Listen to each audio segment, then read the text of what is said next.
inna Allah astafaki wa tahharaki wa astafaki ala nisa'il alamin.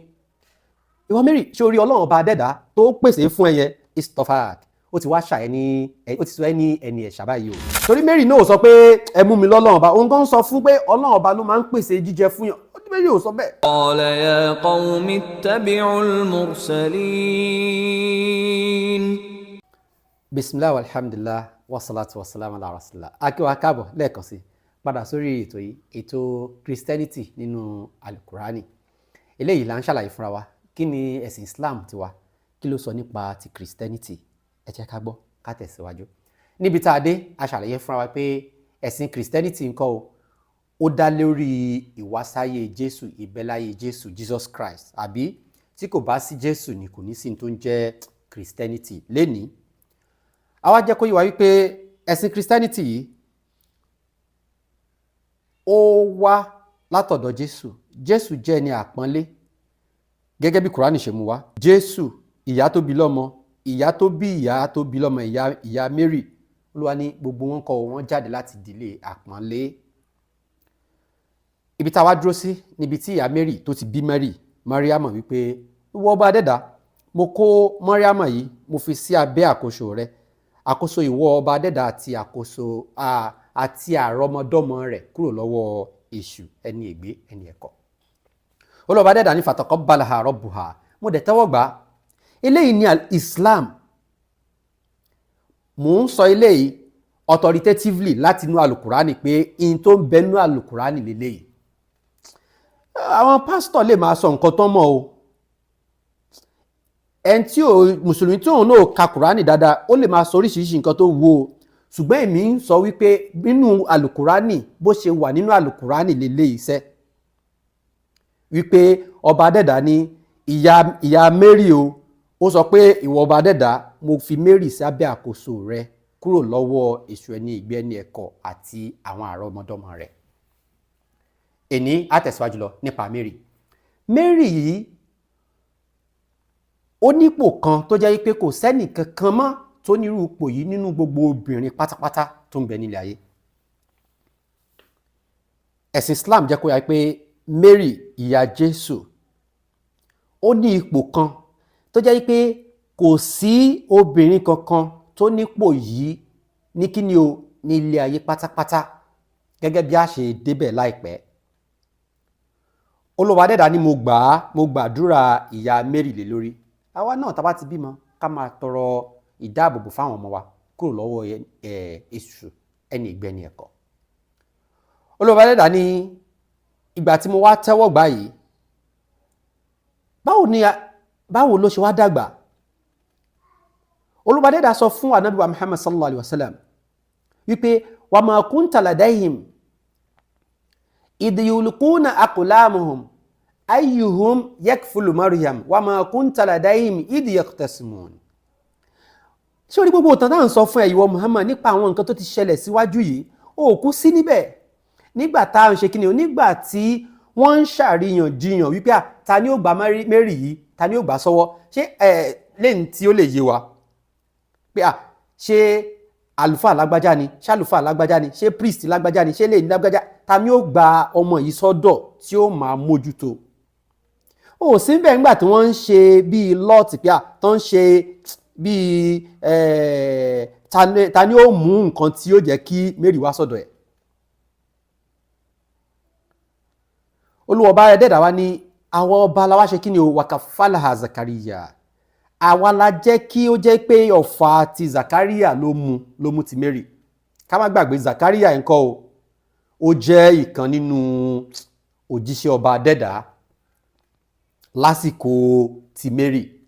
Ìjẹ́ ìran òjíṣẹ́ wá sílé ayé gẹ́gẹ́ bí ó ṣe wà nínú ti Bíbélì ni, kì í ṣe orí Jésù ló ti bẹ̀rẹ̀, kì í ṣe orí Mósè ló ti bẹ̀rẹ̀, kì í ṣe orí Muhammad ló ti bẹ̀rẹ̀.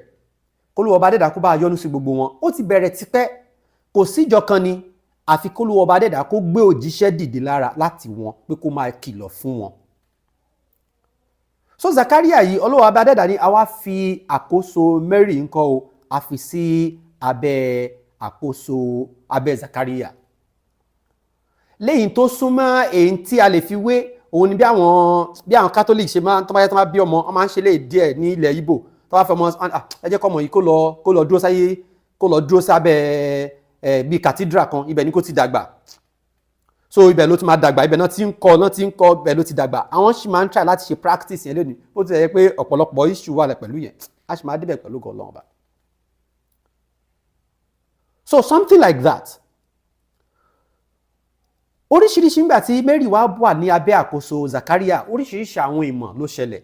Ẹmọ̀ ẹni tí Ọlọ́run bá ti ṣe kí ni o, tó bá ti gba àdúrà òbí lé lórí, Olúwa Ọba dẹ́dà, lára àwọn nǹkan tó wá ṣẹlẹ̀ lábẹ́ Zakaria tó bá ti débẹ̀, a kàn rí pé èso ìbáwo ló oúnjẹ tó ṣe dọ́dọ̀ ẹ̀, wajada inda rizqa, ọmọ yìí, ìwọ ọmọbìnrin, báwo ni ibo ló ti róúnjẹ, ibo ló ti réso tó rẹwà yìí, ibo ló ti rélè tó tutù, ibo ló ti Ọlọ́run Ọba ló pèsè ẹ̀ fún mi.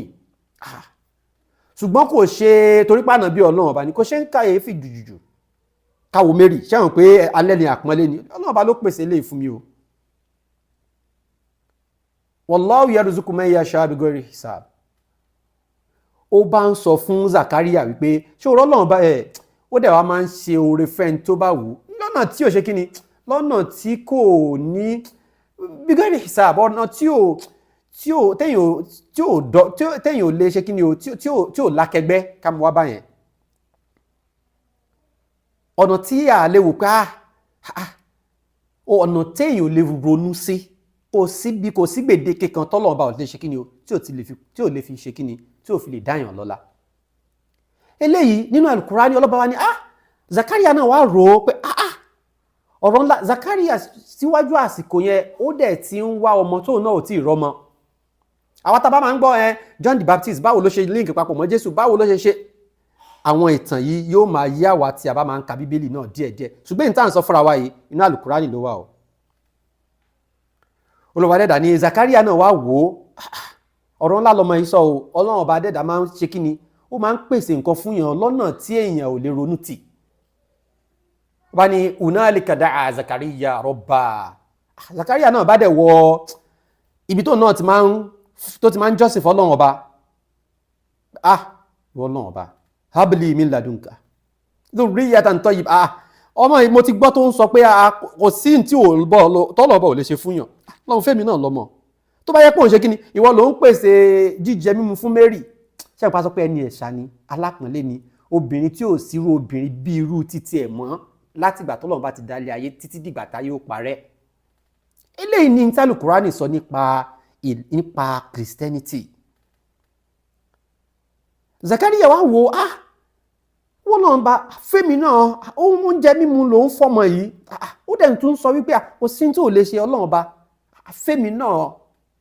Olúwa bá níbi tó ti ń kírun yẹn, yusalli, tó ti ń dúró, tó ti ń bẹ Ọlọ́run, tó ti ń jọ́sìn fún Ọlọ́run bá yẹn.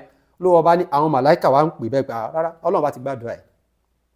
Ẹ wo ìkóràn oríire ti Mary tó tún kó bá ìdílé Zakaria.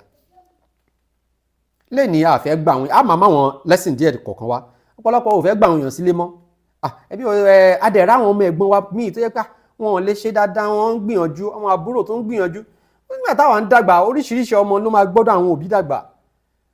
Ọmọ dáàdì wa lélẹ̀, ọmọ kíníkan lélẹ̀, mọ́mí ẹ ti kú, eléyìí ti kú. Ṣùgbọ́n ilẹ̀ Yorùbá ti wá dilẹ̀ pé kóníkálukú ó ní ọ̀rọ̀ kan tí Yorùbá máa ní kóńkó jọbele, kóníkálukú kó ṣe tirẹ̀ rárá. Ìlànà àwọn ẹni rere ni ká máa gbà àwọn ọmọ yìí, ká máa gbà àwọn èèyàn sọ́dọ̀. Wọ́n máa ń tún mú okùnfà dáadáa, wọ́n máa ń fa okùnfà dáadáa wá bá ilé. Ẹ jẹ́ ká tẹ̀síwájú. Olúwa Ọba dẹ́dà, torí ká parí ìtàn Mary lénìí. Olúwa Ọba dẹ́dà wá ní nígbà tí Mary ó ń dàgbà, a lè má lè parí ẹ̀bọ̀, ẹ jẹ́ ká wo bí tá máa bá dé. Olúwa nígbà tí Mary ń dàgbà yìí, àwa rán àwọn màláìkà wa, àwa ní kán ṣe kí ni o, kí wọ́n mí sí Mary. Ìkan náà àwọn màláìkà wa pé wípé ya Maryam, ìwọ Mary ṣó ń gbọ́ o, inna Allah astafaki wa tanharaki wa astafaki ala nisa'il alamin. Ìwọ Mary ṣó rí Ọlọ́run Ọba dẹ́dà tó pèsè fún ẹyẹ istafak, ó ti wá ṣà ó ti sọ ẹ́ ní ẹni ẹ̀ṣà báyìí o. Ká má gbàgbé, àní Jésù ńkọ́ àṣàyàn, ọmọ àṣàyàn, ibi tí ìyá ẹ̀ ti di àṣàyàn lélẹ́yìí. Inna Allah astafak, Olúwa ọba adẹ́dà ṣe kí ni o, ó ti wá ṣàẹ́ báyìí ní ẹ̀ṣà. Watan harok, ó ti wá fọ̀ ẹ́ mọ́. Ìyẹn náà fi máa ń sọ wípé kò sóbìnrin tó mọ́ nílé ayé yìí ńkọ́ o tó mọ́ tó Mary. Náà fi àwọn Kristẹni, àwọn Catholic sọ pé Holy Mary, pure Mary. That is Mary tó ṣe kí ni o, ẹni tó lu ọba adẹ́dà ti fọ̀ mọ́. Ṣùgbọ́n kò tó bólú ọba adẹ́dà wá fọ̀ mọ́ ká mú lọ́lọ́run ọba o, gẹ́gẹ́ bí àwọn ti Catholic yóò ṣe wá ṣe kí ni, á sì padà débẹ̀ lẹ́yọ kọ̀ọ̀kan pẹ̀lú gọ́lọ́run ọba. Torí Mary náà sọ pé ẹ mú mi lọ́lọ́run ọba, òun gan sọ fún pé Ọlọ́run ọba ló máa ń pèsè jíjẹ fún yàn. Ó ní Mary ò sọ bẹ́ẹ̀. Ẹ jẹ́ ká tẹ̀síwájú. Wastafaki ala nisa'il alamin. Olúwa ọba adẹ́dà ní kí n máa sọ fún ẹ pé òun ti ṣàyẹ̀lẹ́ṣàyàn lórí gbogbo obìnrin pátápátá tó ń bẹ nílé ayé. Olúwa adẹ́dà tó wá ṣàlàyé fún pé uqnuti li rabbiki wasjudi warka'i ma'ar raki'in. Àṣẹ tí mo wá ń pa ẹ́ báyìí kò sí tí ń jẹ́ pé èèyàn jáṣàyàn kó Olúwa ọba adẹ́dà má gbéṣẹ́ fún. Ìjọsìn la fi ń súnmọ́ ọba adẹ́dà, kò kí ń ṣe pẹ̀lẹ́nu, kò kí ń ṣẹnu la fi ń jẹ́ ìgbàgbọ́ ẹni ọkàn ẹni ló wà, ó gbọ́dọ̀ jọ́sìn fọ́lọ́run ọba ni. Mo ti wáyé mi báyìí, mo ti understand, okay, mo ti understand, gbogbo ẹ̀sìn náà, ẹ̀sìn bákan náà ni, ó kọ̀ọ̀kan tí ẹ̀ necessary gan, bí n lọ church gan náà, mi ò kí n lọ church every time, mo rí pé àwọn pastor yẹn náà máa ń parọ́, máa ń ṣe, kò kí ń ṣe nǹkan tá à ń pè wá sí leléyìí. A fẹ́ jẹ́ ká understand kí ni Christianity, báwo ló ṣe wà nínú ẹ̀sìn Islam. Ibi tá a ṣì ń lọ, a ṣì máa débi báwo ni Islam ṣe jẹ papọ̀ mọ́ Christianity, a ṣì máa débẹ̀ o pẹ̀lú ògo Ọlọ́run ọba. Olúwa ọba adẹ́dà ó wá ṣàlàyé fún wa, ó tẹ̀síwájú. Ya Maryam uqnuti li rabbik, kó dúró dédé o, ìwọ Mary, a ti ṣàyẹ̀lẹ́ṣàyàn báyìí, kó dúró dédé. Ìwọ tó bá sọ pé ó ti wá gbọ́ Ọlọ́run bá gbọ́ báyìí tó tọ́, Ọlọ́run bá rí wà tó tọ́ o, a ṣe èrè ní ó sọ pé kò sọ Olúwa ọba adẹ́dà o. Ìmọ̀ àwọ̀ ọba adẹ́dà yẹn ó gbọ́dọ̀ dúró dédé, wá dúró tì. Wasjudi, ó gbọ́dọ̀ máa forí balẹ̀. Tá bá wo ní Bíbélì, a rí oríṣiríṣi àwọn àyè tó yẹ pé kí ni o, a sọ pé àwọn èèyàn ṣe kí ni, wọ́n gorí àpáta lọ, ó forí balẹ̀. Mú Bíbélì, èyí tó wà ní Qur'an gẹ́gẹ́ la wá fẹ́ ṣàlàyé. Ṣùgbọ́n tá bá rí nínú Bíbélì, ibi àwọn àṣẹ yìí ti wà lélẹ̀, tó rà lè má ra àwọn àṣẹ yẹn nínú kí ni o, nínú Bíbélì. Ló bá ní mo wá ń sọ fún Mary pé wasjudi, àwọn màláìka wá ń sọ fún Bíbélì pé Ọlọ́run sọ fún Mary pé ìwọ Mary o máa forí balẹ̀. Ìwọ tó bá jẹ́ Kristẹni tó kì í forí balẹ̀, ó ti jìnnà sí tí ẹ̀yà ká máa tẹ̀síwájú wọ̀. Wàrùkáì máa rọ̀ kẹ̀, kó o máa tẹ̀ kẹ̀kẹ̀, kó o máa rọ́ kẹ̀kẹ̀ báyìí, kó o máa rọ́ kẹ̀kẹ̀, kó o máa tẹ̀ pẹ̀lú àwọn tó ń tẹ̀ kọ̀kọ̀ fọba wọn. Torí pé nínú ìlànà àwọn ẹni tó ti ṣíwájú, lẹ́yìn tí ò ní ìrújú nínú, tá a bá wọnú Old Testament, tá a wọnú New Testament, a máa rí pé ọ̀nà tí gbogbo wọn ń gbà jọ́sìn, ó ní kíni o, ó ní dúró nínú, ó ní ìkọ̀kọ̀, ní ìtẹ̀kọ̀kọ̀ báyìí, ó ní nínú, ìforíbalẹ̀ ó wà nínú ẹ̀. Àwọn àyípadà tó bá ẹ̀sìn Christianity, a sì wá ṣàwọn àlàyé àyípadà yẹn o. Bọ̀ ká kọ́kọ́ bẹ̀rẹ̀, wọ́n ní ká bẹ̀rẹ̀ ní ti kíni o, ní ti ìpìlẹ̀ gangan. Tá bá ti lè bá ká tó dá àwọn ọbẹ̀ yẹn, ó ti máa yé wa àwọn oríṣiríṣi báwọn ènìyàn ṣe ṣàbòsí sẹ́sìn Ọlọ́run ọba, ṣùgbọ́n Ọlọ́run ọba ní orí ara wọn ni wọ́n ṣàbòsí sí, wọ́n ṣàbòsí sí Ọlọ́run ọba. Ó forí balẹ̀, Ọlọ́run bá ní wárùkà máa rọ̀ kì í. Alákọ̀ọ́kọ́ nìyẹn. Ìgbà mìíràn tí Olúwa ọba adẹ́dà wá rán màláìkà wá sọ́dọ̀ Mary, kí ni àwọn màláìkà iṣẹ́ wo náà wá mú wá o, eléyìí nǹkan á sọ di ètò wa tó ń bọ̀. Ibi báyìí ni a ti dúró lénìí. Lẹ́ẹ̀kan sí, ẹ jẹ́ ká sáré ṣe bí àkágbá nǹkan tí a bára wa sọ. Lénìí a jẹ́ kó yé wa wípé Mary ńkọ́, Olúwa ọba adẹ́dà ó gba àdúrà ìyá Mary, ìyá Maryam, ó gba àdúrà ilé lórí. Olúwa ọba adẹ́dà ó fi Mary ńkọ́, ó fi sí abẹ́ àkóso Zachariah. Olúwa ọba adẹ́dà ńkọ́, nígbà tó wà lábẹ́ àkóso yìí, Olúwa ọba adẹ́dà ń ṣe oríṣiríṣi nǹkan ìmọ̀ fún Mary. Lára ẹ̀ ni pé nígbà tí Zachariah bá wọ bẹ̀ ńkọ́, ó máa bá jíjẹ mímu, èso, ó máa bá lọ́dọ̀ Mary. Mary bó ló ti rélé, Ọlọ́run bá ló pèsè. Látara ẹ̀ ńkọ́, Zachariah ńkọ́, òun náà lọ sunkún fọ́lọ́run bá, wọ́n tó ń pèsè fún Mary, pèsè fèmí náà. Lẹ́yìn ẹ̀ ńkọ́, Olúwa ọba adẹ́dà pé Mary, ìwọ Mary, mo ti wá ṣàyẹ̀ ní àṣàyàn báyìí. Ṣùgbọ́n àṣàyàn tí mo ṣàyẹ̀yàn, tí mo dẹ̀ fọ̀ ẹ́ mọ́, tí mo ṣe ẹ́ lẹ́ni alápọ̀nlé jùlọ láàrin àwọn obìnrin, kò wá lásán o, wàá ṣe kí ni o ikunati wasjudi warukai, wàá dúró déédéé, wàá máa sìn bó ṣe ń sìn yẹn, wàá dúró déédéé, wàá máa forí balẹ̀ fẹ́mi Ọlọ́run Ọba, wàá dẹ̀ tún ṣe kí ni o, wàá máa tẹ̀ kọ̀kọ̀ pẹ̀lú àwọn tó ń tẹ̀ kọ̀kọ̀ fẹ́mi Ọlọ́run Ọba. Lẹ́yìn náà ńkọ́ ìpè ẹlẹ́ẹ̀kejì tí wàá wá fún Mary, ilé ìlàsọ wípé ètò wa tó ń bọ̀. Orúkọ mi òun náà ni Dr. Ishaq Ọlọ́runṣọlá Adédayọ̀. Àti títí di ètò wa tó ń bọ̀, a ní kí oore Ọlọ́run Ọba, ìkẹ́ Ọlọ́run Ọba, àánú Ọlọ́run Ọba, àforíjì Ọlọ́run Ọba kó máa bẹ fún mi àti ẹ̀yin. Assalamu alaikum wa rahmatullahi wa barakatuh. إني عبد الله آتاني الكتاب وجعلني نبيا وجعلني مباركا أينما كنت وأوصاني بالصلاة والزكاة ما دمت حيا وبرا بوالدتي ولم يجعلني جبارا شقيا والسلام علي يوم ولدت ويوم أموت ويوم أبعث